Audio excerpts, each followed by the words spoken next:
remember. What else did we put on our shopping list?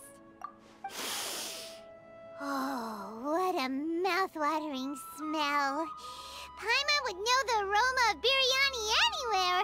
Let's go get some. We can still add it to the list. Well, if it isn't the Traveler and Paimon. Wasn't expecting to see you here. Hello there. Oh, it's been quite a while. Huh. So you two are still hanging out together. Dehya, didn't you say last time that you were gonna head back to the desert? I said I was going to resign from being her bodyguard, not that our friendship was over. We're still the best of friends. The Holmayanis also still post jobs from time to time. Their pay is always generous, so me and the other mercs never pass them up. I told Dehya to just stay at our place when she took one of those jobs a few days ago. My parents were delighted. They even said that it always felt like we were missing someone whenever Dehya wasn't around. That sounds like something they would say, all right. They're always so welcoming. Anyway, the job is already taken care of, so I was gonna head back to the brigade as soon as I finished a little shopping. But the master kept insisting, and I ended up staying for another day. You can stay for as many days as you want, Dehya. Father hasn't even gotten around to treating you to his best dishes yet. You know I'm not the kind of person to stay put in one place like that, my lady. Don't worry, though. There'll always be next time. What? She said they'll treat you to the best dishes! I can't believe you can still refuse that! But wait. Didn't you say last time that you would take me on a trip to the desert? Why don't you just take me with you today, when you leave? There are so many places I still haven't visited yet. I'm sorry, my lady, but no can do. There's still a few things I need to take care of back at the brigade. Besides, the desert hasn't exactly been the most peaceful place lately. Oh, come on. Not this again. That's also what you said last time and the time before that. I know, I'm sorry.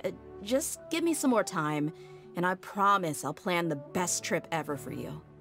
All right, fine. To be perfectly honest, it's not that I wanted to go, it's more like I feel like something is off about you lately.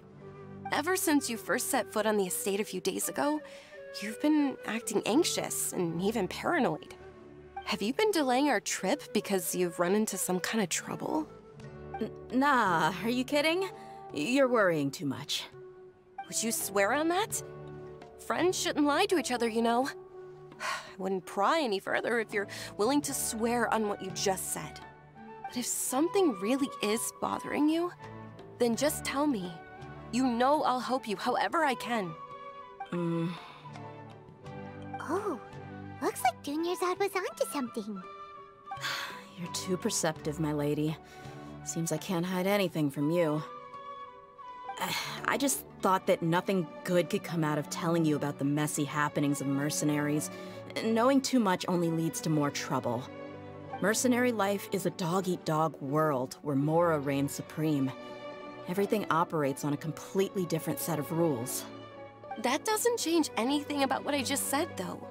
We're still friends, and I can only support you if I understand what's bothering you.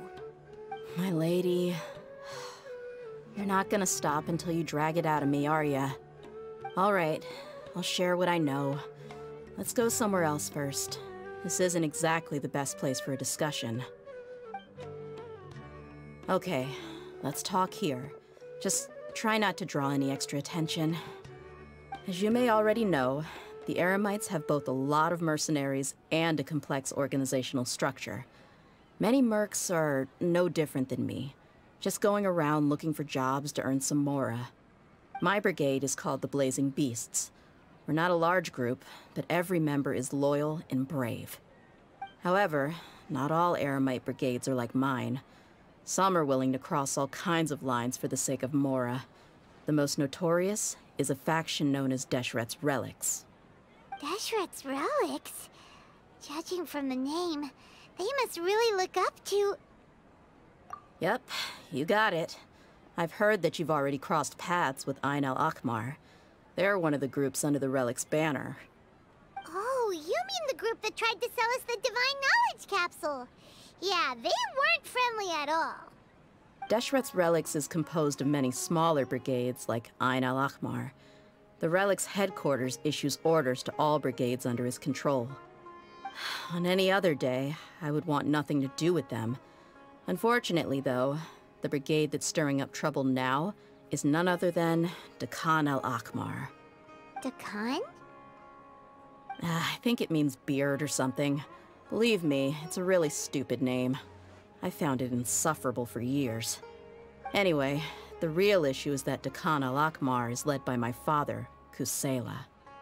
Say what now? I think I'm starting to understand your anxiety now.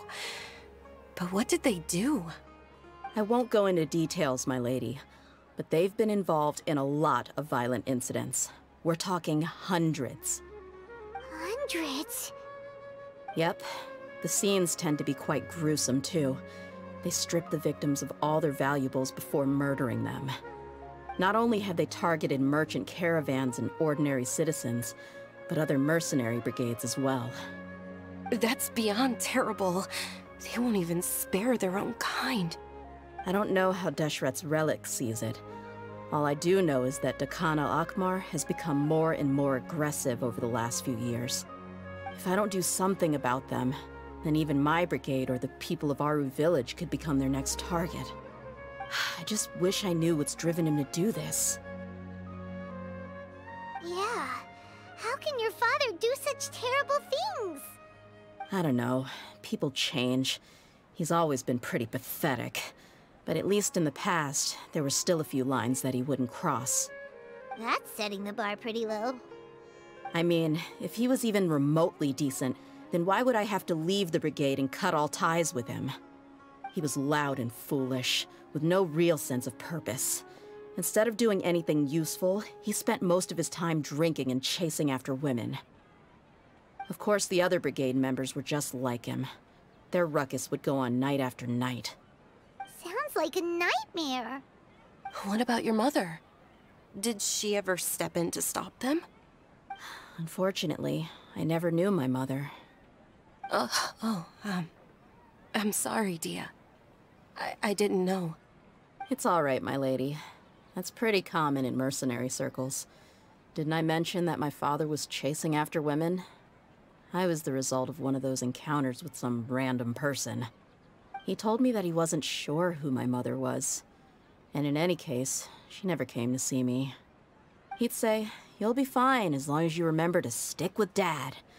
But even then, he left most of the parenting to the brigade. The one thing I do remember is that he used to tell me stories. But the problem was that he had terrible taste. He only knew a few stories, and even those tended to be pretty stale. They were tales of desert warriors defeating dragons in the forest, or stories of mercenaries rescuing princesses from rebel armies. Sounds like your typical fairy tales. More or less, yeah. They were interesting maybe the first or second time around, but after about 20 repeats, they started to get a little dull. He seemed to think those stories were the best things ever, though.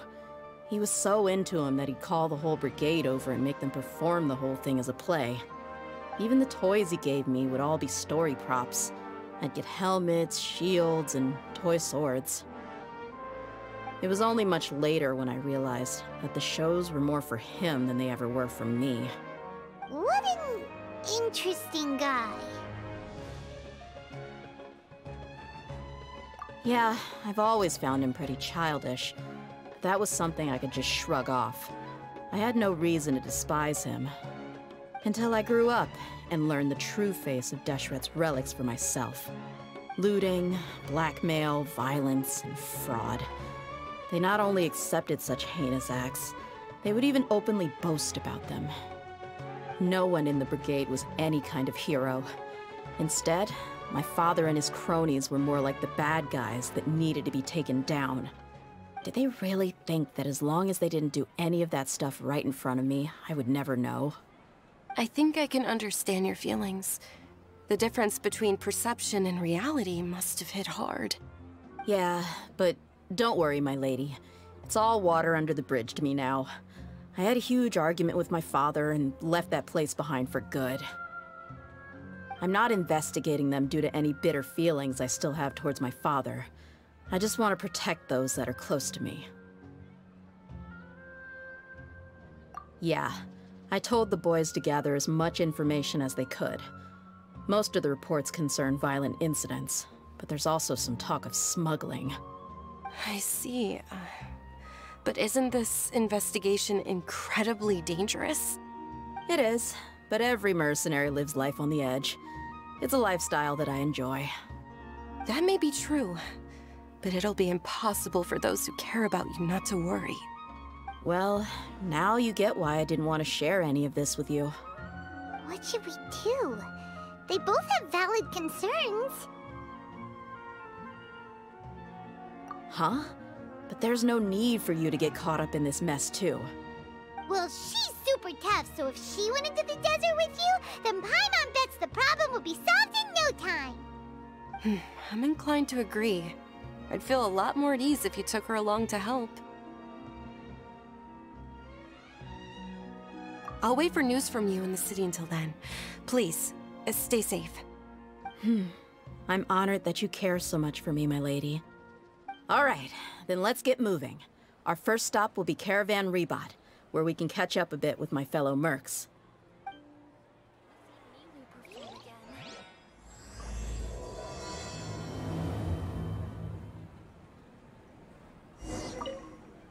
Please be careful. I'll stay in the city and wait for news from you. Just don't do anything reckless, all right?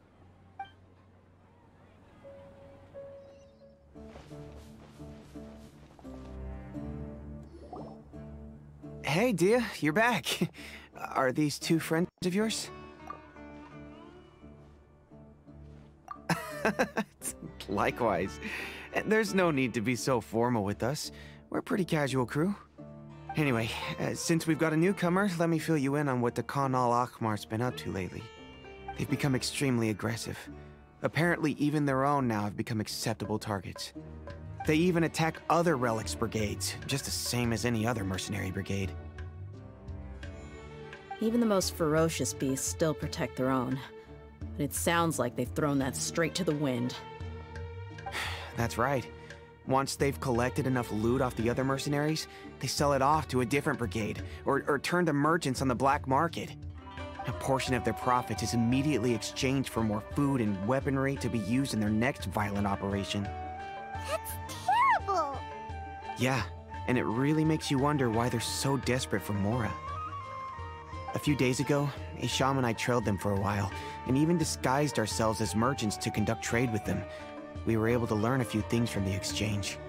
Rather than saying they're out to plunder and hoard Mora, it'd probably be more accurate to say that they're experiencing an internal power struggle. Wait, a power struggle? You heard me right. The vast majority of their victims are mercenaries from the other brigades of Deshret's relics. If their only goal was Mora, they could have gone after anybody. The targeted nature of their attacks points to a power struggle between the different brigades within the relics. That's the only plausible explanation we have. Unfortunately, we weren't able to find out anything more specific. It seems they're also trying to keep things under wraps. Oh, one last thing we discovered was that over the past few years, as the Khan al-Ahmar became more and more active, Deshret's relics as a whole became a lot weaker. It sounds mighty strange to me too. Harun, you can leave the rest of the investigation to us. Gotta say though, I didn't expect you to go on a whole undercover mission during the few days I was gone. Sounds like you were really putting your necks on the line, no? Nah, it was nothing. We're just as concerned about the situation as you are. The Khan al-Ahmar is your father's crew after all. What he said. Besides, Dehya, haven't you done more dangerous things than all of us combined? What we did is nothing compared to your experiences. Yeah. And while they went to talk with Khan al-Ahmar, I took a look at the last camp they attacked. Any survivors of the attack were already long gone. There was nothing of value left in the camp.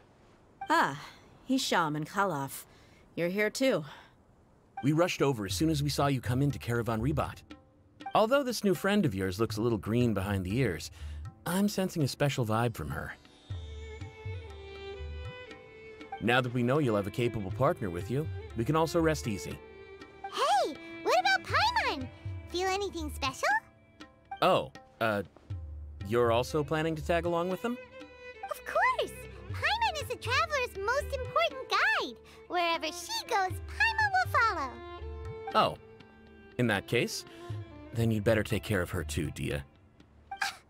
Don't underestimate Paimon! Don't worry about her. She may look tiny and helpless, but she's been through just as many battles as the traveler here. Even if she had only survived on sheer luck, then that alone would still make her quite formidable. I had no idea. I guess I shouldn't judge by appearances. Oh, one other thing, Dehya. When you're free, why don't you update the deputy about your upcoming schedule? We held another recruitment event a few days ago, but everyone only came to see the Flame Main. You weren't around at the time, so people were pretty disappointed to only find our crew of rough, unkempt guys. The deputy put a lot of effort into the event, but it was basically for nothing. Only a few people chose to stay, and that really got to him. Sorry to hear that. I'll be sure to bring him some great liquor next time. I left in a hurry and I couldn't make it back in time for the event. Gotta admit, I can understand their disappointment, though. You're our brigade's main selling point, after all. Now, if only the deputy could figure out a way to bring a few more smoking hot members into our ranks. Keep dreaming. Remember the last time I invited a couple gals into the brigade? You all just froze up with your mouths gaping like a bunch of scarecrows. The awkward silence and weird expressions left quite the impression on them. They were originally interested in joining us, but after that, they both told me they were too uncomfortable to stick around. Hey, didn't we agree to never bring that up again? Huh? Wait, are you serious? Why have I never heard about this? I don't think you were part of the brigade yet. Are you kidding me? I missed a once-in-a-lifetime moment like that and you weren't even gonna tell me? All right. We can tell you about it later. Now's not the time. Hey, don't you try to change the subject. You and Hisham get your butts over here and tell me everything right now. Are they always like this? More or less. There aren't many rules or graces when it comes to mercenaries. We're used to just speaking our minds. If someone starts getting under your skin, you just yell right back at them. And if that doesn't put an end to it, then you just challenge them to a fight. But we also don't tend to take many things too seriously. Being direct and getting it all out of your system as soon as things come up is better than keeping everything bottled up, never talking about it. That's also why I never spare their feelings when I talk to them. If I want to laugh, I'll laugh. If I'm angry, then I'll unload on them. It's hard to stop once you get used to it. Though, I can never do that when I'm with the Homiyanis. Hey, knuckleheads! Can you at least tell me the rest of the intel before you go back to your bickering? Yeah, you hear her, Holloff? Told you we gotta focus on the investigation first. I drew up a map. Right here is the spot. There you'll find the merchant caravan responsible for getting rid of Dehya al-Akhmar's looted goods. All you gotta do is wait and ambush them in the evening. They'll have no idea what hit them. Perfect. Thanks for that. Be sure to pass my regards to everyone else in the brigade as well. Will do. You stay safe, Dehya.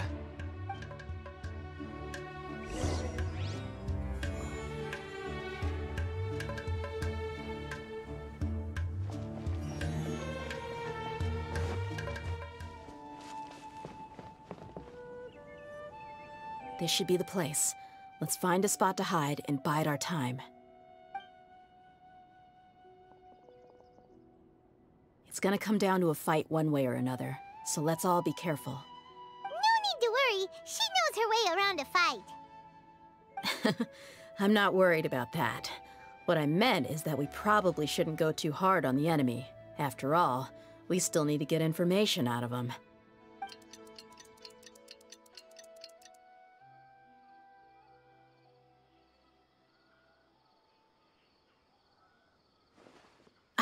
Here they come. You ready? Let's not give them a chance to react and end this quickly.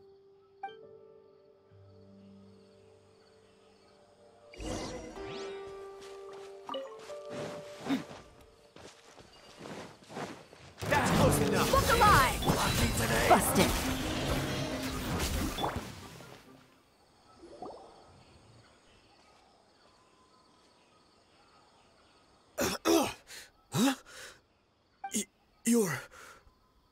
flame mane. Good. That saves me an introduction. All right, time for a little talk. Are you buddies with Dakana Lakmar now? Tell me, what are they after? You know the code of being a mercenary just like everyone else. The first rule is to never divulge key information about our employer. What makes you think I'd talk? That might have worked on an amateur, but I know you're just looking to protect your reputation. Think about it, though. What's your reputation worth if you won't have the other tools you need to succeed in this line of work? Tools like, I don't know, your limbs or eyes? You've got 5 seconds. You might want to think twice about how much your employer's information is worth to you. Whoa! I'm not joking around. We can do this the easy way or the painful way. 2 seconds! I'll save you the trouble.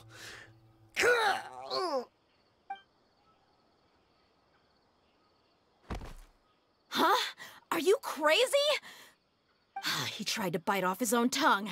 Quick, search the area for any first aid supplies.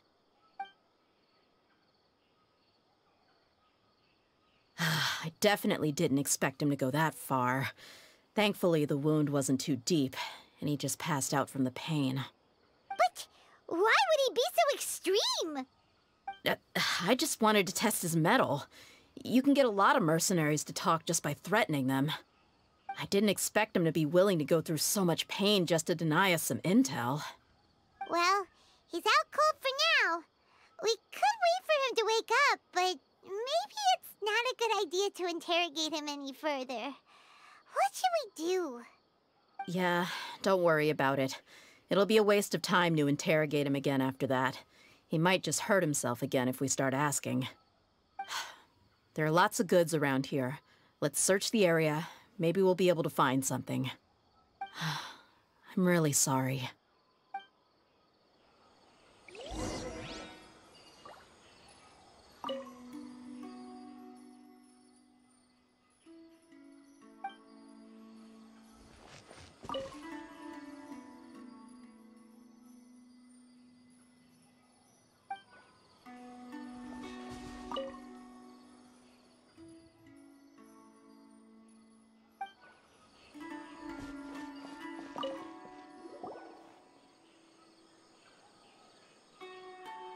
We found a piece of paper with a bunch of names on it.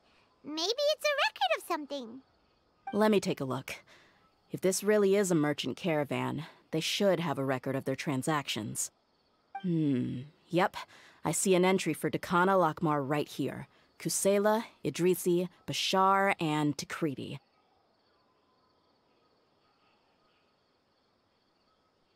All familiar names.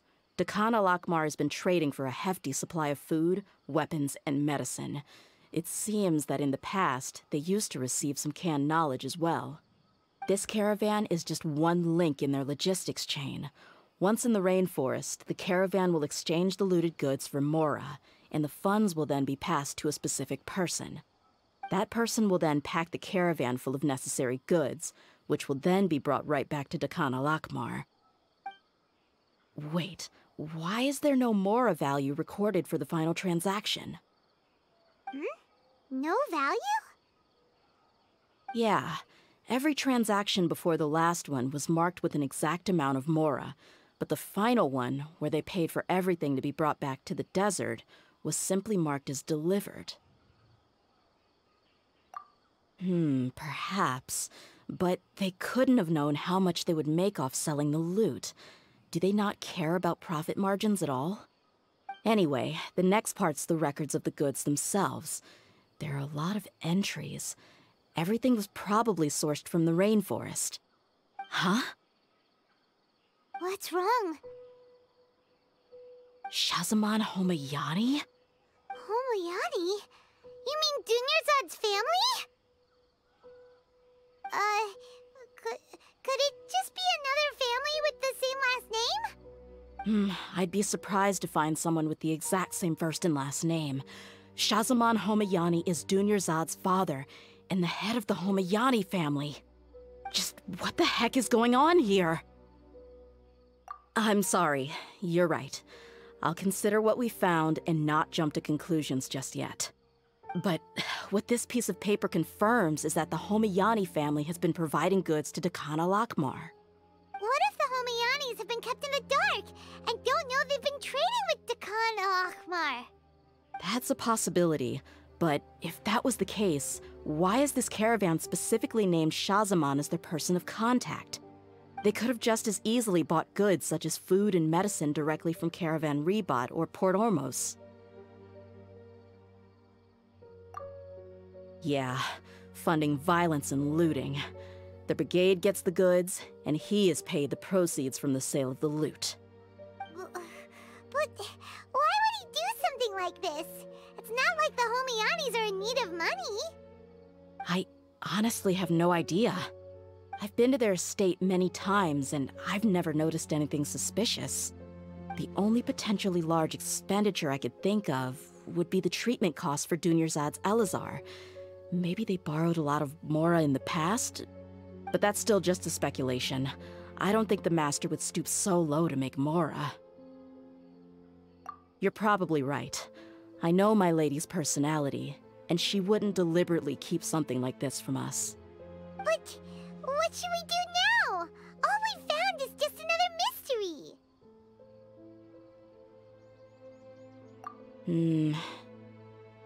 If you ask me, we already have no choice but to confront her about this. I'm not worried. It's too early to make a verdict yet. I still have faith in the Homayanis. Let's go find my lady again. We'll tell her everything and see if she's willing to lend us her support. If we're lucky, we can not only figure out the mystery of this paper, but also follow the trail of breadcrumbs to the people responsible at Dekhan al-Akmar.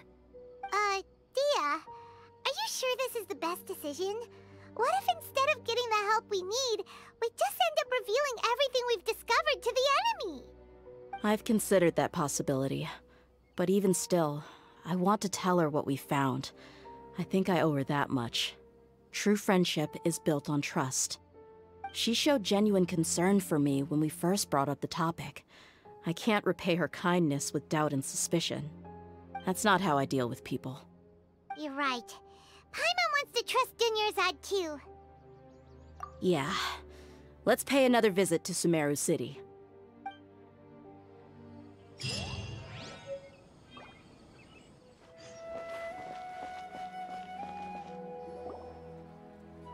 We're back, my lady.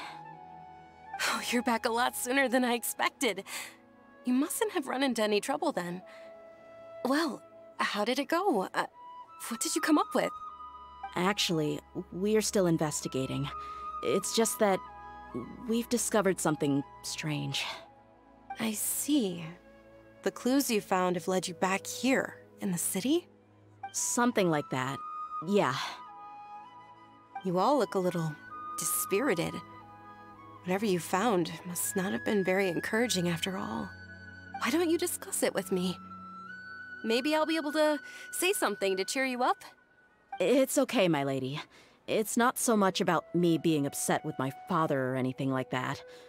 How should I put this? So something is wrong. Even the Traveler and Paimon have been uncharacteristically quiet. On any other day, Paimon would have already waved to me with a smile and shouted, "Dunyarzad, we're back!" So tell me, what happened? Well? My lady, please prepare yourself for what we're going to tell you next. It concerns the Master. The Master? You mean my father? Okay, I understand. Don't worry about me. I'll listen as attentively as I can. My father has been supplying goods to Dekhan al-Akmar? Yeah, it makes as little sense to us as it does to you. I've never doubted the Master's integrity, so I'm having a real hard time rationalizing how he could ever support an infamous brigade like them. Maybe he's not actually aware of the full story and just stumbled into the deal by accident. I can't help but agree with the Traveler. Huh? You mean you feel the same way, Dunyarzad? Thank you for sharing all this information with me. Since you've told me everything you know, I should also tell you about some doubts that I've been harboring for quite a while. In the past, I thought that my father hired a bodyguard for me so that I wouldn't run away and get lost. However, there are plenty of capable mercenaries in the Corps of 30. Why did my father go out of his way to hire Dehya? About that. Well, the Homayanis really needed bodyguards, so they reached out to the Blazing Beasts. Later, the Master told me that I was one of the best mercenaries he'd ever seen, and that I should stick around to become one of his bodyguards. He offered me a pile of mora, so I just signed on. Well, but that didn't really answer my question. Just think about it. Why did my father specifically reach out to the Blazing Beasts? Maybe the Corps of 30 just didn't have anyone available, or maybe someone recommended us. I've never given it too much thought. I think I get what you're saying. You'd think none of this was a coincidence. Precisely. At first glance, nothing seems strange or out of place. But there are many parts of the story that don't actually make any sense. If my father had always been in contact with Dehya al-Akmar, then it would make sense for him to bring Dehya into our house. You mean the goal all along was to get Dehya to be your bodyguard? No, that's too much of a stretch. I cut all ties with my father a long time ago. He has no control over my life anymore. But that still doesn't rule out the possibility that your father has still been trying to influence your life without you knowing. So, the Master was not likely an innocent victim in all of this? Sorry we put all this on you so suddenly, Junior Zod. It's okay, Paimon. I should actually be thanking you. Regardless of his reasons, if my father has truly been funding a violent group of mercenaries, then it's my duty to bring him back to reason. But is that really the right thing to do? My father has committed many atrocities and deserves all the punishment that he has coming to him. I have zero sympathy for him. You may call me an ungrateful child, but my feelings will remain the same. However, the Homayani family has treated me with nothing but generosity and kindness. If we decide to investigate this further, we could end up implicating the entire Homayani family. I would be biting the hand that's fed me over all these years. Dehya. It's all right, Dehya. If anyone were to ask, you could always just say that I'm the one who instructed you to get to the bottom of this. You don't have to do that, my lady. I'm not conflicted because I'm afraid of taking responsibility. Besides, you're the one we should all be worried about right now. Hey, it's still too early to give up hope.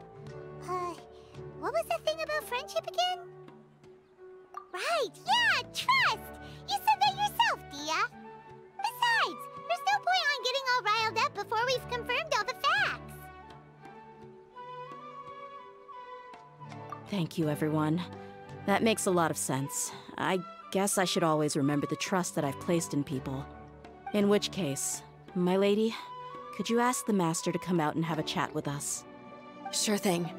I also hope he'll be able to give us a logical explanation. Let's meet at the usual place then. Usual place? Ah, right!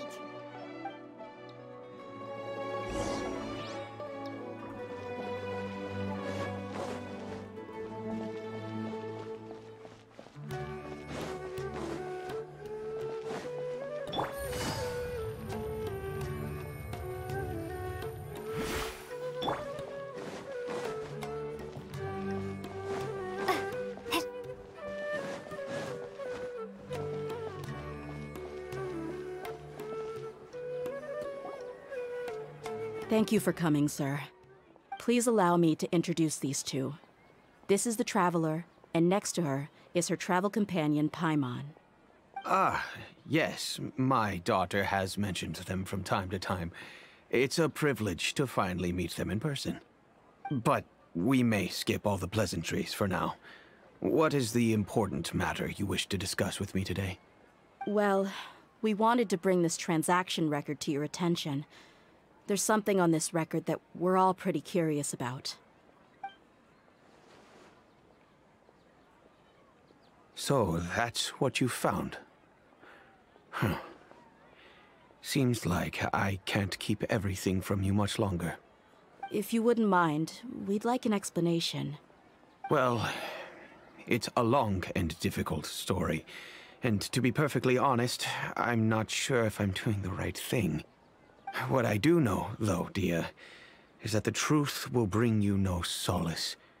If anything, it will likely cause you a great amount of anguish. Wait, me? Yes. I understand perfectly why you came to see me. And I am touched by your collective commitment to do the right thing. But knowledge always comes at a price. And sometimes, as they say, ignorance is bliss. Your father, Kusela, and I both believed that. Of course, you have the right to seek and learn the truth, but I must warn you. The facts of this matter may reduce everything you've built for yourself into sand, blowing in the wind. If you must proceed, then Kusela's heartfelt efforts will also fade into the wind like a fleeting mirage. His heartfelt efforts? I'm sorry, sir, but I'm not sure I follow. I've made it this far in life without a single drop of my father's support. I have my own ideals and ways of looking at the world, as well as people and causes that I've chosen to cherish and fight for. None of these things have anything to do with him. I came here today to support you as the head of the Homiyani family. No warning will change my stance on that. I understand. Then let me tell you a little story. Our family once needed to take a trip to the desert when Dunyarzad was just a baby. Along the way, we were attacked by bandits. They had superior numbers and quickly overpowered our bodyguards. When all seemed lost, a group of passerby Eremites lent us their support. Those Eremites were Kusela's brigade, Dehya al-Ahmar. Kusela's men told me that the attackers were Eremite mercenaries, just like themselves. I was shocked. Why would Dehya al-Ahmar go so far to save us and not spare the fellow Eremites? Kusela was grinning and walked over to play with baby Dunyarzad. She was startled by his unfamiliar face and nearly started crying. Really? I never knew. He said that he had no particular reason to help us. He just took pity on us because he had a daughter about the same age. We started talking about our children, and I sensed that he was a devoted father.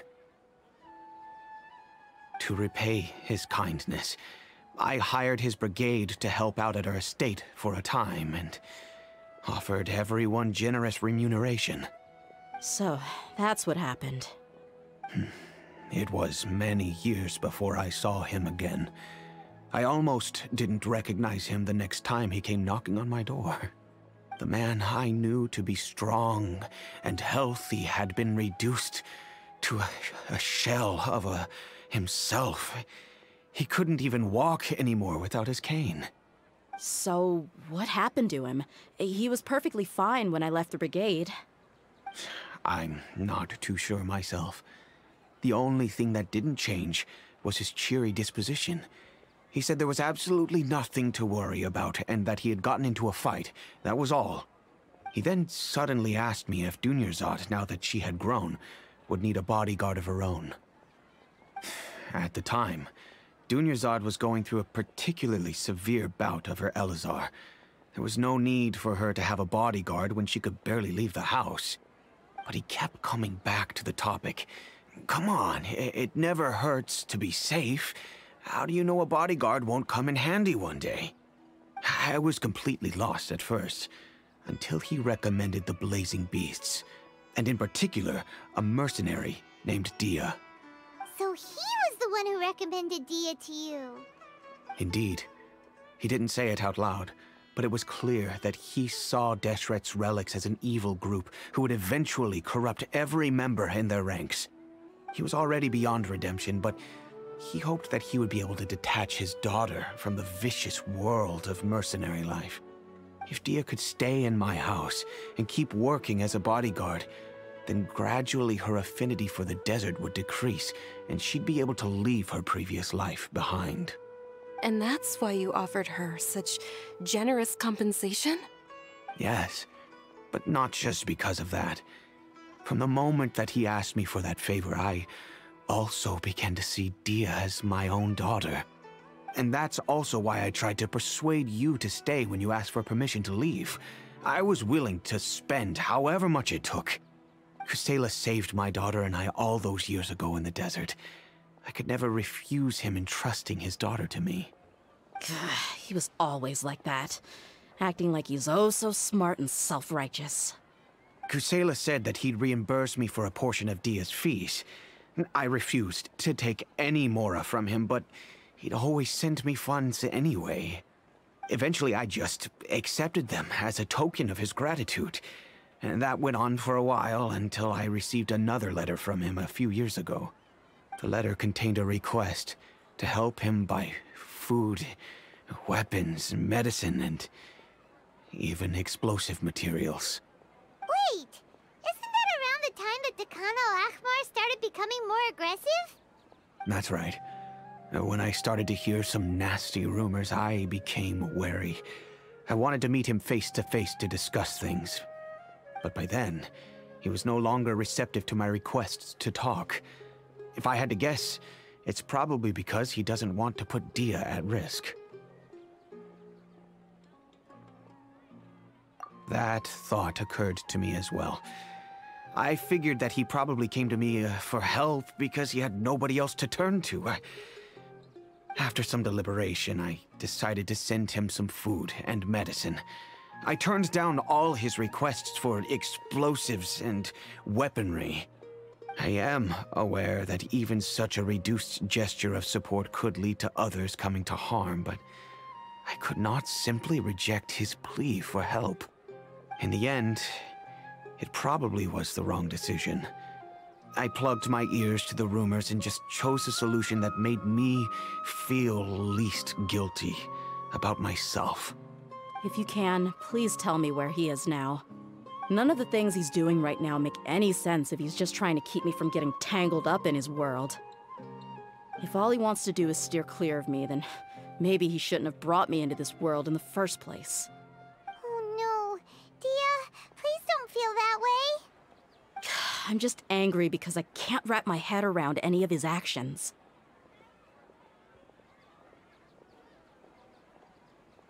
Another way?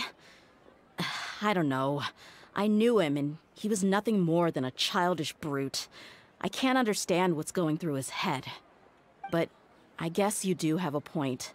We haven't uncovered the whole truth yet.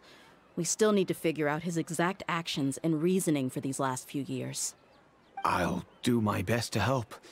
Of course, anything between the two of you would need to be resolved between you and him alone.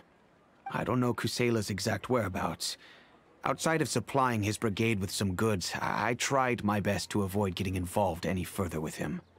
However, there's a man on the list named Jawed. He used to be a mercenary in the desert and is now a member of the Corps of 30. He's responsible for supplying weapons and liaising with the Dekhan al-Akhmar's merchant caravan. I think he should know Kusela's whereabouts. I've heard that he likes to have a few drinks alone and enjoy the cool wind at night outside the tavern. Maybe you'll be able to find him there. Understood. Thank you, sir. Then I guess this is bye for now, unless... I'll stay and be with my father here. To be honest, I'm still a little dazed and haven't finished processing everything quite yet. My father has indeed done something wrong, but if I think about it, I'm also not sure if there was a right way to handle this problem. I feel like our only course of action is to turn everything we know over to the Corps of 30 and let them render judgment. Yes. I am prepared to accept whatever verdict they choose. It's time to face my mistakes.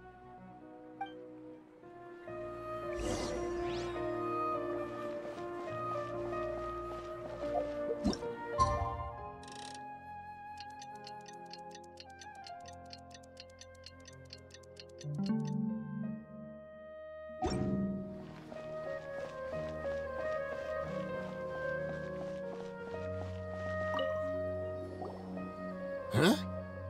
Who are you guys? I know what you've been up to. Smuggling weapons to violent brigades in the desert while working for the Corps? Pretty bold, if you ask me. Shh! Keep your voice down. How do you know all that? Come with me. We should take this elsewhere. I'll be happy to talk things over once we're somewhere private.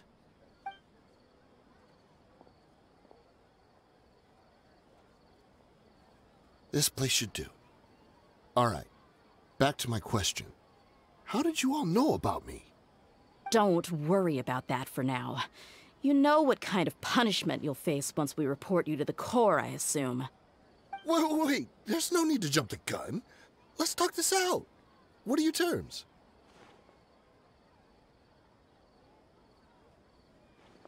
So what's in it for you anyway, Mora? Well, I was a little tight on money at the time, and Kusela took good care of me in the past. I waited in my mind, and I couldn't find a reason to turn the opportunity down. I wouldn't only be helping my benefactor, but I could also make some quick Mora. Let me tell you how it is. We're investigating Dehya Al-Akmar, and we're gonna put an end to their operations. If you provide some help for us, then we might just put in a good word later to reduce the terms of your punishment. Hey, why don't we discuss this a little first? Listen, I made quite a bit of Mora from my last run. You just give me a number, and I'm sure we can... Shut it. My patience is running out. You should know when a mercenary is after something other than money. All right, sheesh. But you gotta promise you'll put in some nice words for me later. They're always on the move. Here's the spot they were at the last time I made my delivery to the desert. Feel free to go have a look. I'm just telling you though, it's not on me if they're not there anymore. Sure. And then you can forget about any nice words from us. Hey, come on.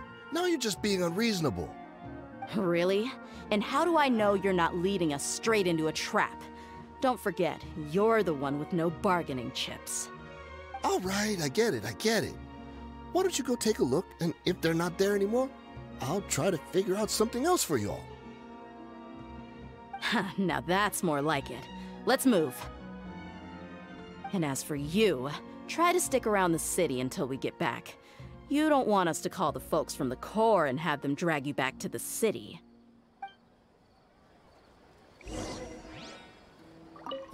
Don't worry. I'm not going anywhere.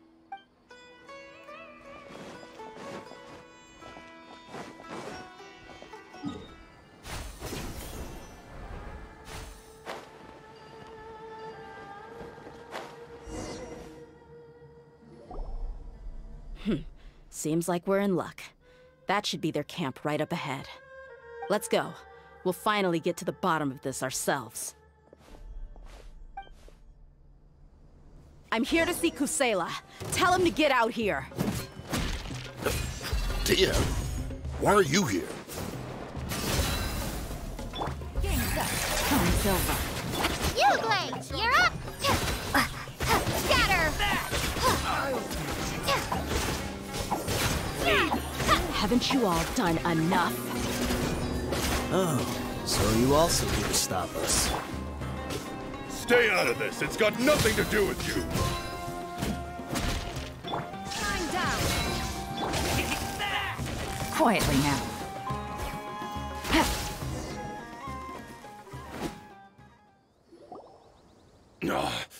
She's so strong. Enough fighting. We all know each other, and I don't want to take things too far. Just bring Kusela to me. There's no use hiding him anymore. Did you understand a single word I just said? Or do I need to bash your skull in some more? All right, everyone, let's all just calm down for a second. Dehya, the boss can't come out and see you anymore. He died a long time ago. What? Seems like you've been out of the loop for a while. Guess that's for the best, though. At least, that's what the old man wanted. When did he die? What happened to him? A few years ago, Kusela broke up Dehya Al-Akmar and went to the Deshret's Relics headquarters by himself. So is that when you guys started acting up?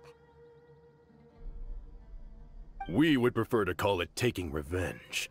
Every last person in Deshret's relics must pay in blood for what they did. Let me start from the beginning. Dehya, do you know how the head of the relics maintained order internally? Overwhelming strength and unquestionable authority? Those were a part of it, yes. But just those on their own weren't enough. They had another tool at their disposal. They called it a person's record. Regardless of whether they joined by their own will or were coerced, every person in Deshret's relics were forced to leave a record of themselves at headquarters. Whether it be their deepest sin, some unforgivable act, or their most immoral exploit, the record served both as a symbol of loyalty and the perfect material for blackmail. That's precisely it. Every one of us have a record. Me, Bashar, Tikriti, and all the boys who grew up with Dehya and ended up joining our ranks. But you, Dehya, you were never asked to provide a record, were you? I never even knew this was a requirement. You were probably the only person in all of Deshret's relics who didn't know about it. Ever since you were born, Boss had been trying to shield you from this organization's sinister rules. Not only that, but he also banned all of us from committing any nefarious acts. He said he'd take care of the dues we had to pay regularly to headquarters. But in the end, he was just an ordinary person. What could he do? He was forced to go to headquarters again and again to account for missed dues and incomplete records. He'd come up with all kinds of excuses and get beaten up as a result. We all knew he was doing that for you. He wanted to get you out of this world, no matter what it took. And that's why he became a shell of himself and couldn't walk without a cane. Wait, but that doesn't make any sense. I didn't know about any of this, and I'd never seen him get injured or beaten. Because you were too young at the time. How would you ever tell between wounds from a beating and wounds from battle? When you left home after that final argument with him, he seemed to age by a decade overnight. Even his hair went gray. So, even the blazing beasts were... Yep. It was all his doing. Had he not arranged them to come to you, you probably would have been reduced to a pulp before you ever left the desert. A few years ago, Boss said he needed to make another trip to headquarters. He was already pretty weak then, and we all assumed he was going to get beaten again. I suggested that he hand the role of leadership over to me, but he said there was no longer any need, since the Khan al-Ahmar would soon be no more. His words made no sense to me, but that night, we heard that a massive fire tore through headquarters and razed everyone's records to ash. Everyone gained their freedom that night. Many members fled, not just from our ranks, but from the other brigades as well. But how could we leave with a clear conscience? All of us who knew exactly what had happened. The boss can't have just died for nothing. Those heartless jerks at headquarters took him from us. From that point on, the sole purpose of the Khan al-Ahmar became revenge. The big fire that Boss started was quite a blow to headquarters' strength. It's given us the opportunity to launch our attack. Even though we're outnumbered, we vowed to see our revenge through to the very end. There were people from headquarters who changed their names and went into hiding. Some fled to other brigades, and others escaped to the rainforest. But we won't let any of them escape our wrath. They'll all pay for what they've done. We've suffered plenty of losses as well. To keep going, we need an enormous amount of supplies, from food and medicine to weaponry and explosives. All we can do is exchange our loot from Mora, and then use that to get supplies. We forged Boss's handwriting and sent out many letters to his former friends. Thankfully, many people were willing to come to our aid. We were also able to attract many mercenaries who shared our goal. We've endured unspeakable pain to win many impossible battles. Deshret's relics have become weaker and weaker, and now we finally have an opportunity to directly strike their headquarters. Paimon doesn't know what to say anymore.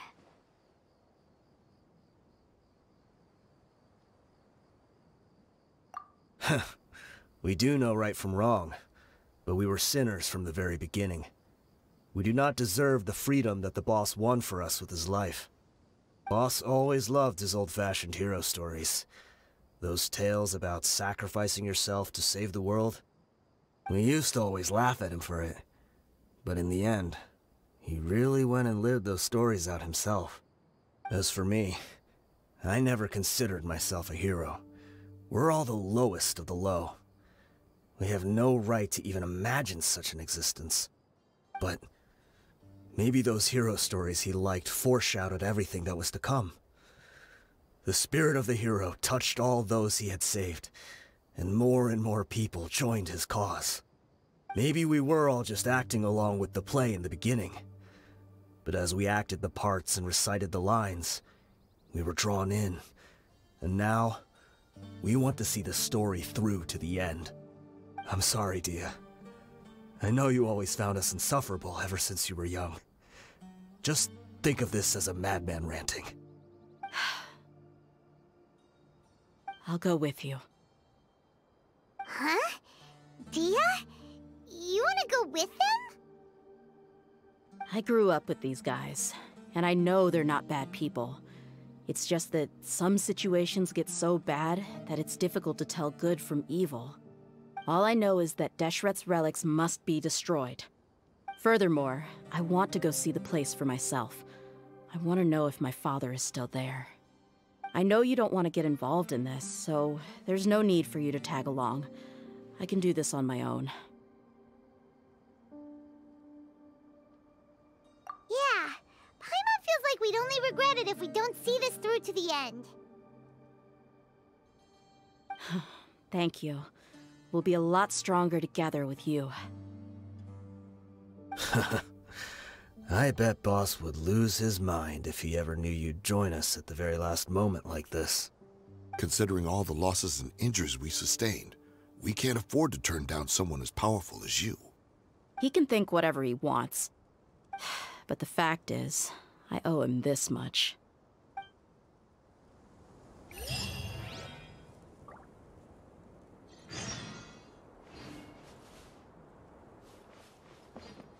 I guess it all comes down to this.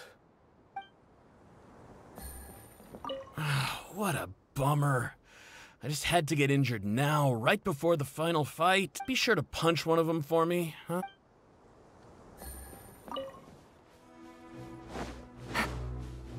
Is this the entrance? We sure didn't run into much trouble on the way here. Should be. I don't think they have enough manpower left to post guards and defend their perimeters.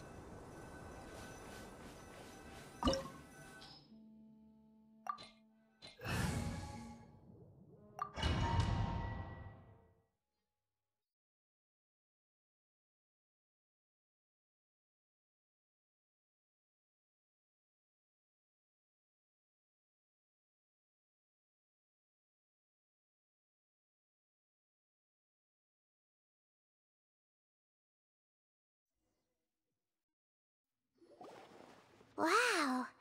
Paimon didn't expect it to look like this on the inside. They should all be holed up in here. Don't know how many people they've got left, though. Who cares? We'll round up all of them. Still, we should be careful. Even if they've only got one shot left, it could still take us out. Yeah, we'll know what they're really capable of once we've landed some hits on them.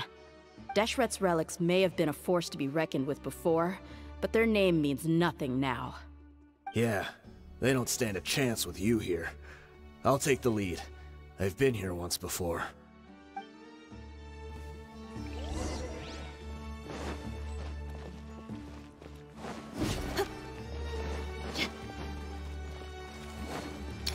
Happy to oblige.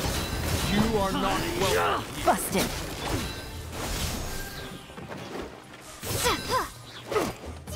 Illusion shattered! Propagate! New punishment. Gotcha. Let's get it on! Scatter!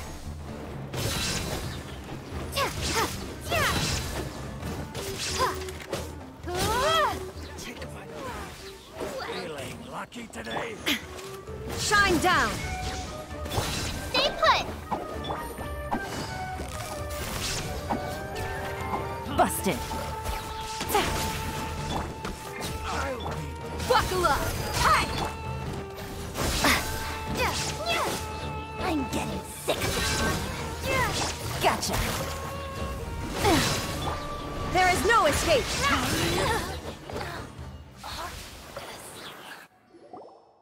This way, follow me. We're almost there. Wait!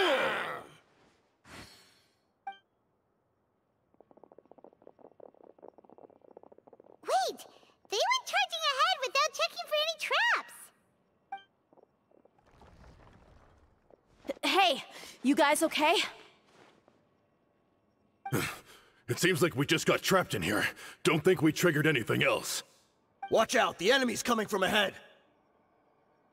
Well, now that things have come to this, seems we'll have to fight our way through. Don't worry about us. We knew something like this could happen. Go and take a look around. There could still be another way through. Let's go! We can't let the boss down! Let's check if there's another way! The sooner we can make it through to help them, the better. Let's see. I think I see a way through over there, but it's being blocked by something. Let's try our luck with that mechanism. Okay, let's go!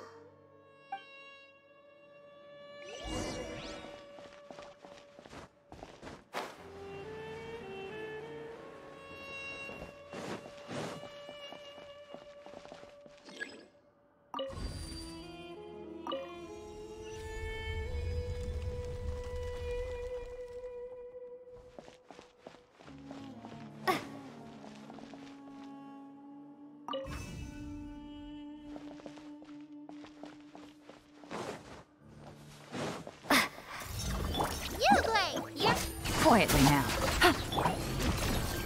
Look alive! Ha!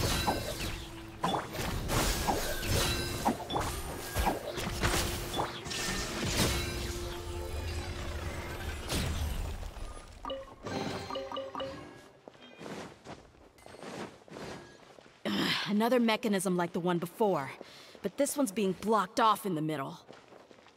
We just need to adjust it a little.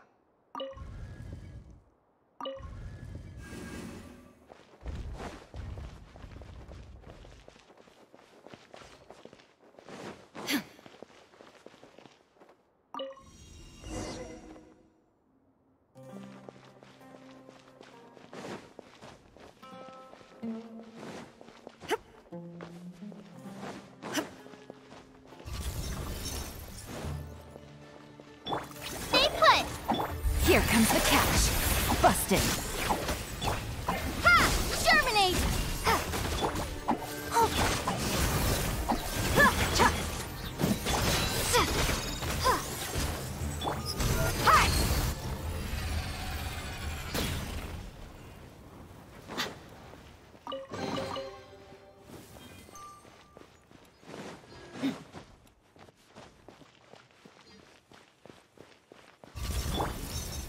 Don't be scared!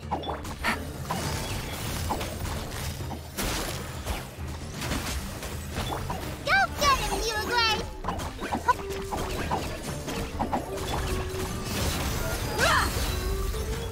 You're dead meat!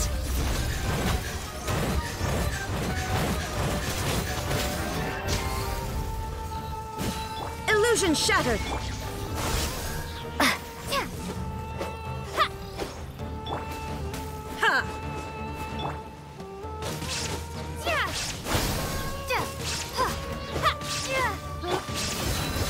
There is no escape! Gotcha!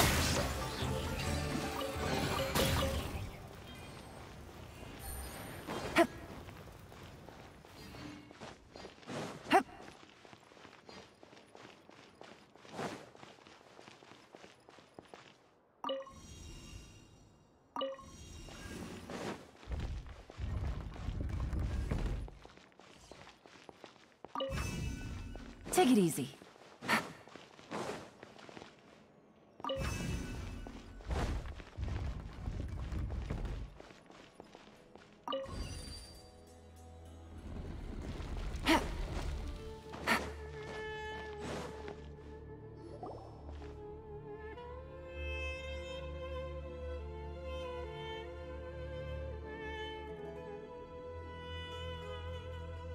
I wasn't expecting anyone to make it through from the other side. But as a desert dweller, I suppose we should be used to our folks defying all expectations. Don't waste your breath. You have nowhere to run. Run? Had I wanted to run, I would have fled 1,000 times already. I witnessed the golden age of Deshret's relics. Even if I could leave this place behind, all that awaits me now are endless days of humiliation and ruin. Even now, my brothers and I still believe in one thing. The greatest should never live to remember their fall. So you want to go out in a blaze of glory? Let us draw our weapons! We will show them the true power King Deshret bestowed upon his followers. They are but two, while we hold within ourselves the entirety of the relic's glory. Wave 1, charge! Eliminate them! Take that! Take it easy.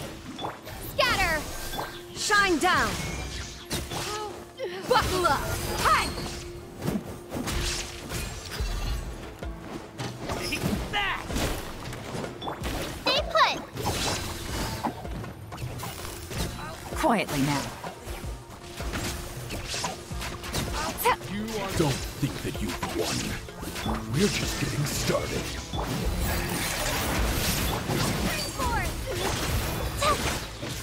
Gloves off! King Deshret will not abandon any one of his followers. Inazuma shines eternal!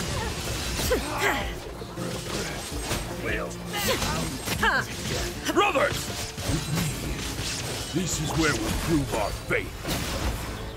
Do you all just want to die? None of us plan to leave this place alive! Where do you think you're going? Germinate! It will be dead. The commander has finally fallen. But they're still coming at us! This place is like a gladiator's ring. They just keep coming no matter how many we beat! Yes, keep fighting! There's no need to fear, and no need to back down! This is our last stand!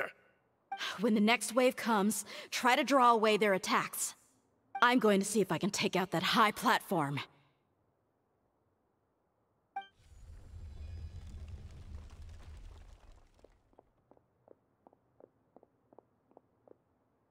Get out of my way! Come and face me, Michel! Ugh, so they've broken through the front as well. Apologies, Lord Michal. They fight like absolute madmen!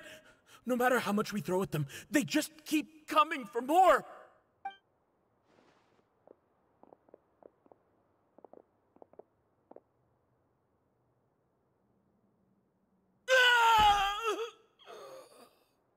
So, it would seem like this is the end. Time to pay for everything you've done, Michel. You think I would give you that opportunity? I will be buried in the sand alongside all the rest of our fading glory.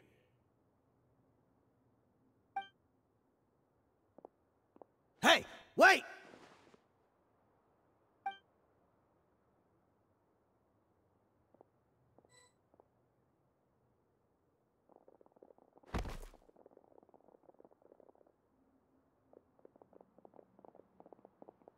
We were too late. It's over. There's no more need to fight.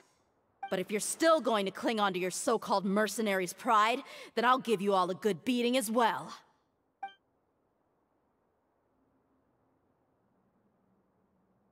Hey, Dehya! I found the mechanism. I'll get you all back up here right away. Let's go.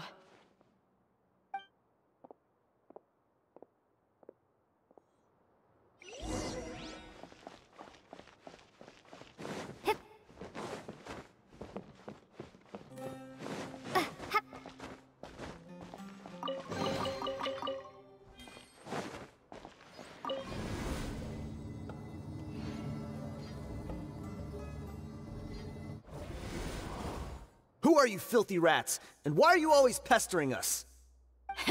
You call yourself a member of the infamous Deshret's relics, and you still can't even tell who's made it all the way to your headquarters? Who knows what intent a bunch of rats may have? We try to catch a couple, and you all just show up on the other side instead. How are we supposed to figure out what you're after? Hey, have you ever heard of a man by the name of Kusela? Why would I know? It's not like I'm in charge or anything.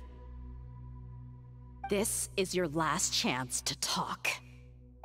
Hey, I said I don't know anything. I'm just an average member here. I'm telling the truth. If you're here to find someone, why don't you look through the records yourselves? Who can remember every name and face with so many people coming in and out every day? The irony. His life became a light for so many, yet to others, it wasn't even worth remembering. Where's the records room? Answer me! It's right over there. All the files are in there. You can go through them as much as you want. It's not like any of them still matter anyway. I mean the old records room. The old records room? You mean, the one that got burned down? Kusela. Ah, yeah, I remember him now. The guy who could hardly walk. Watch your mouth. That's our boss you're talking about. He was definitely faking it. We all let our guard down as soon as we saw him come hobbling in. But in the short time it supposedly took him to take a dump, he'd already gotten away and started a fire in the records room. He couldn't have possibly outrun us if he wasn't a fraud. And after that, Deshret's relics fell into complete disarray. Stop wasting our time. Every one of us here is perfectly aware of what he had done. Tell me, where is the old records room? It's just over there. Go see it for yourself if it means that much to you. There's nothing left in there but ashes. No human could ever survive that kind of inferno. Bashar, Tikriti, let's go. We'll leave the others here to guard these guys. Spare them no mercy if they try anything.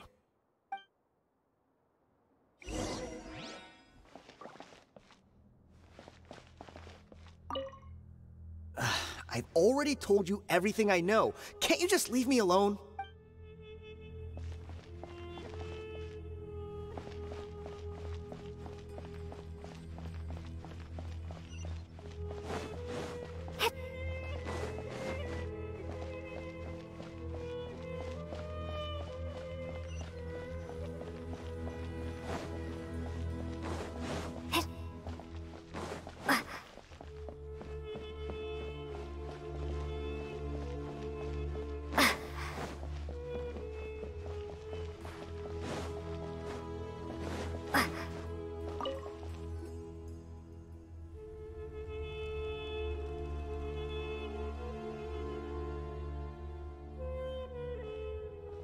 So, this was his final destination.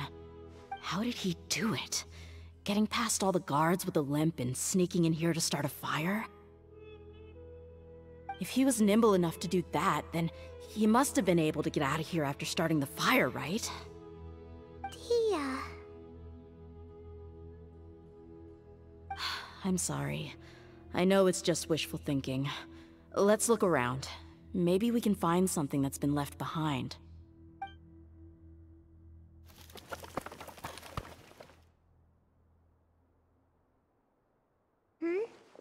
Is this a cane? It must be the one that Dehya's father used. Kusela. Thanks for everything, boss. We're fortunate to somehow find that cane after that fire. Let's split up and look around some more. What if something else has been left behind? But what else could survive a fire like that? Huh?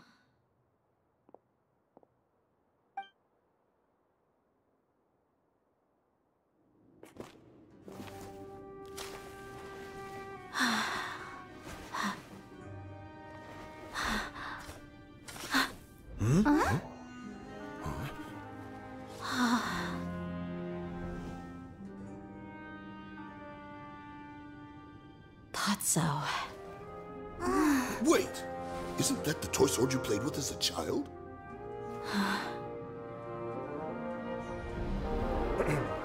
The dragon is no more, for Princess Dehya has slain it. Its head now hangs above the city gates. Her bravery has brought eternal peace and prosperity to us all. Dehya, come on. This is the most important line. You can do it. But Dehya, you defeated the dragon. Everyone's waiting for your speech. Still too shy, huh? All right, I'll do it. I hereby proclaim our victory. Evil shall plague us no more.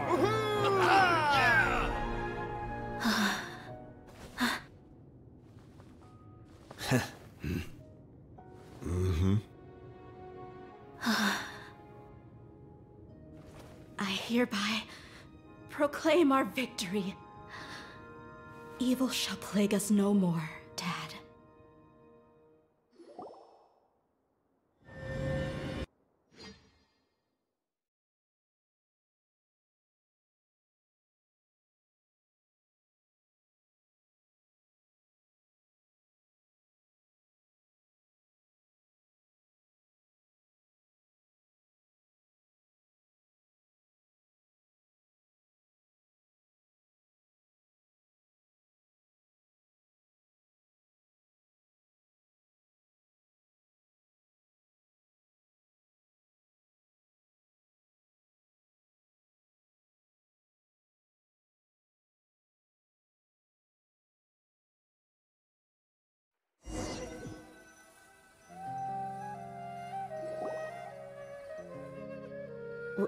What's this? Don't you remember? You asked Paimon what she would do if she were to wake up tomorrow with loads of money. And Paimon said that she would get boatloads of tasty snacks. You looked super confused at the time, but said it was an adorable thing to say. These opportunities don't come by often. So today, Paimon's gonna treat you to a special crash course on Paimon's life philosophy. Hey, come on! Paimon's not that stingy. Anyway, the point is that you should eat to your heart's content. You'll feel better for sure once you've gotten something in your tummy. Dunyarzad will also be here shortly. She's already heard that we're back. Aw, thanks you two. Honestly, this is very unlike me. I just had a lot on my mind on our way back, so I didn't know what to say. My chest was filled with all kinds of intense emotions. They just shook me even more than all the feelings we've shared during our previous adventures. But when everything came to an end, those emotions also vanished without a trace, and I was left feeling more empty than ever before. It was as if I'd lost the thing that was most important to me. Yeah, you're right. To many mercenaries, Mora is the most important thing in the world. But perhaps to us, it's the most worthless thing of all. Idrisi and the others all used to say that they would quit if there was no Mora to be had. But when it came to avenging my father, there was no Mora to be made anywhere. My reality shattered when I found out that the father who always told me hero stories was in fact a bad guy. But look at me now. Am I any different? Despite all my promises about never forgiving him and never trying to understand him, I still went to such lengths to find out the truth, and nearly even shed tears for his sake. We're hypocrites, all of us. Yeah, you're right. It's just a pity that we often only recognize our true feelings after it's already too late. You're back! Are all of you all right? Ah, there she is. Yeah. Many people from the Corps of 30 came over, and I just wrapped up everything with my dad. All I can do now is wait for their verdict. Huh? Dehya, you're looking quite down again. Paimon will explain. A lot happened while we were gone.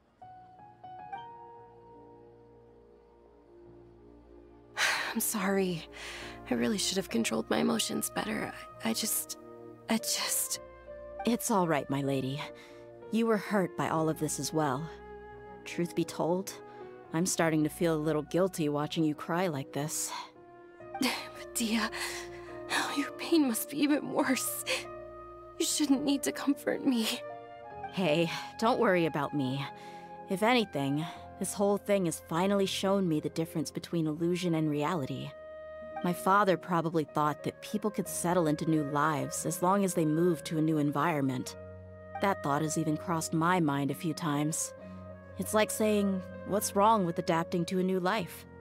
However, there was always something deep within my mind that refused to accept it. This impulse brought me great turmoil, and even made me feel ashamed for turning my back on your father's kindness. But now that I consider it again, it all makes sense. The desert sands are a part of who I am, and I will never be able to lead a peaceful existence. I understand how you feel. That doesn't mean I won't be making any changes to my life, though. As an example, I'm now thinking about taking on some small odd jobs. It's just like Idrisi said. I also want to catch up to my father and become a character in his play. Even if the ending of the story may be childish and ridiculous, it won't really matter. Isn't that neat, though?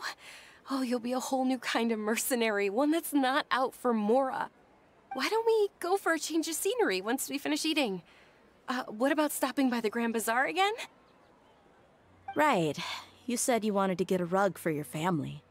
We'll come along too. I can't thank you enough for taking care of me this entire time.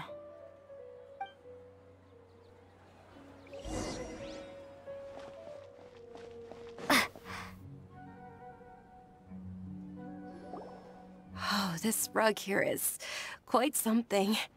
The craftsmanship is exquisite, and the fabric is also of high quality. Ah, here you are. Finally, I found you. Hey! Aren't you that mercenary who bit his tongue? You can still talk? Wait, are you here to take revenge on us? What are you talking about? Do I look like I could take you all in a fight? I just came here to give you something. I'll be on my way to give myself up to the Corps after this. Once I woke up, I hurried to the Khan al-Ahmar's camp, hoping to alert them to your presence. But when I got there, I found no one except the members who were still too injured to move. Ah, so you probably got there after us. Yeah, they told me that they had exacted their revenge, and everyone had turned themselves in to the authorities. Even that last camp was not going to last for much longer. I had joined the cause to repay an old favor from Kusela. Now that everyone's already turned themselves in, I might as well do the same. One of the injured members gave this box to me, and told me that it contained some of the old man's last possessions. Everything left in the camp will get confiscated, so I figured I should get this to you before the Corps could get their hands on it. Thank you. No worries. We are all just living our own truths. There's no need to comment or judge anyone for it. So this box contains everything that Dehya's father left behind. Huh. It feels lighter than expected. Well, back in the day, the first thing he did with any Mora was spend it on things like drinks and meat. But let's see what's inside. What's this? It's just a bunch of junk. Ugh, it kinda stinks. Perhaps it's just been left unopened for too long. A handwritten copy of a storybook. The paper's already yellowed, and it looks like it's about to fall apart. It was against the Academia's rules to possess books for personal use. If he was going to break that rule, he could have at least copied something useful. That probably means this was really important to him. Ah, and here are a few bags of children's snacks. The packaging's completely deteriorated. Maybe that's where the smell was coming from. Did he get those for you? Yeah, but here's the thing, though. Even when I was a child, I was never a fan of these kinds of snacks. He'd always say that he got them for me, but in the end, he always ate more than I ever did. Who even leaves snacks in a box like this anyway? Isn't that just common sense? Forget it. Let me see what else is in here. A razor, some buttons, some round iron tiles, a wooden toy puppet, a wool scarf, which from the looks of it probably belonged to a woman, and a hair clip? Why are these things here? I'm suddenly feeling a little scared. I'm sorry, my lady, but this is just the kind of man he was. He probably saw this box as some kind of personal trash heap and dumped any and everything in there. 2 empty liquor bottles. Tell me, you guys, are these the kinds of things that a normal person would leave behind? Huh? There's something in the bottle! Oh, you're right. All right, I got it out. It seems to be a piece of paper with some writing on it. The bottom part's all damaged from moisture, though. Let's hope the writing didn't smudge. I was suddenly seized with an urge to write a letter after finishing this bottle. I just folded it up and left it in the bottle, though. If I end up forgetting about it, it won't really matter. To Dehya. It's a letter for me? It's all right. I'll just read it out. If he went to the trouble of writing a letter, there must have been some important things that he wanted to say. Or at least record down. My condition's becoming worse and worse. Can't even walk without a cane anymore, much less go out and have fun. Guess I don't have many days left. If you're reading this letter, then I suppose I'm already long gone. You were adorable as a baby. Everyone loved you. And regardless of whether you were crying or laughing, everyone enjoyed having you in the group. But once you grew a bit older, you were no longer nearly as happy or cute. It's probably Idrisi's fault. He was never up to any good. Can you believe this guy? He can point the finger at himself. Anyway, back to the point. To summarize, I'm writing this so you would know not to feel sad for me, even if you end up finding out the truth. The reason being that I was never your father to begin with. Wait, what? Surely, he must be joking, right? I don't know. I was quite formidable when I was young, and 100 times cooler than some so-called flame main. Really felt like the whole world was under my feet. With just a teeny tiny bit of effort, I felt I could rule over the entire desert.